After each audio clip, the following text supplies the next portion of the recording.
Bwana Yesu asifiwe. Naomba kukuuliza swali la uchokozi leo. Kama ungeamua kuchagua kati ya korona, kati ya ukimwi ama kisukari, ungechagua kuugua ugonjwa gani? Najua wengine utafikiri afadhali korona maana inakuharakisha kufa. Na wengine anaweza kudhani afadhali kisukari maana kina masharti nafuu fulani hivi katika kula, lakini siku zinaweza kuendelea kusonga mbele. Ni kweli. Mimi naweza kusema afadhali ukimwi maana ukimwi unatumia zile dawa za kupunguza makali ya virusi vya ukimwi na unatakiwa kula.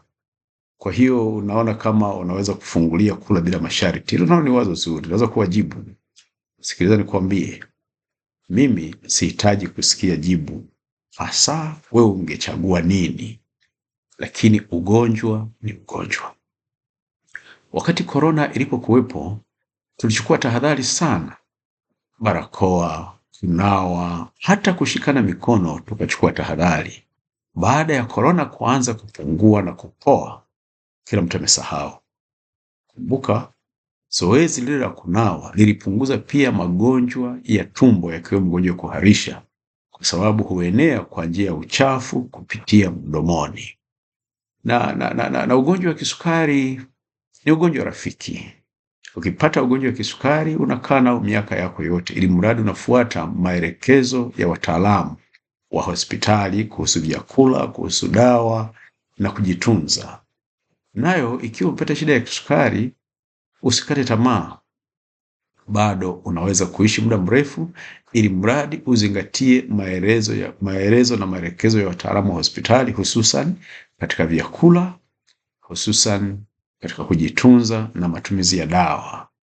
Sasa ugonjwa wa ukimwi ambao umeendelea kuwa janga la kimataifa bado upo.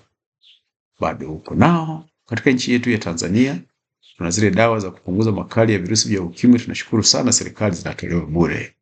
Lakini mara unapopata virusi vya ukimwi, tambua tu kwamba umepata rafiki, kwa sababu hakujawa na dawa wala chanjo dhidi ya virusi vya ukimwi. Dawa zilizopo ni za kutuliza tu ama kupoza makali ya virusi vya ukimwi, lakini sio dawa za kutibu kabisa, kumaliza tatizo. Hata hivyo, dawa hizo zinasaidia sana kuishi maisha ya kawaida, maana vile virusi vinapumbazwa na kupunguzwa makali na mtu anaweza kuendelea na shughuli zake kama kawaida. Muhimu sana ni kuishi pia kwa kufuata maelekezo unayopewa na wataalamu, ikiwa ni pamoja na matumizi ya dawa sahihi, ili virusi waendelee kupumbazwa. Hata kama utapimwa kwenye damu ionekane kama virusi havionekani, haimaanishi kwamba umepona. Usiache kutumia dawa. Mara unapoacha kutumia dawa, virusi vinapata nguvu na kuamka upya na kudhoofisha afya yako. Kilicho kikubwa zaidi ni kujitunza. Uthamini mwili wako kama rasilimali kubwa na namba moja ulio nayo.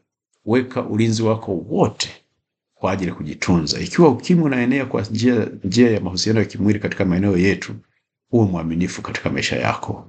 Kama hujaoa au kuolewa, jitunze hadi utakapofunga ndoa.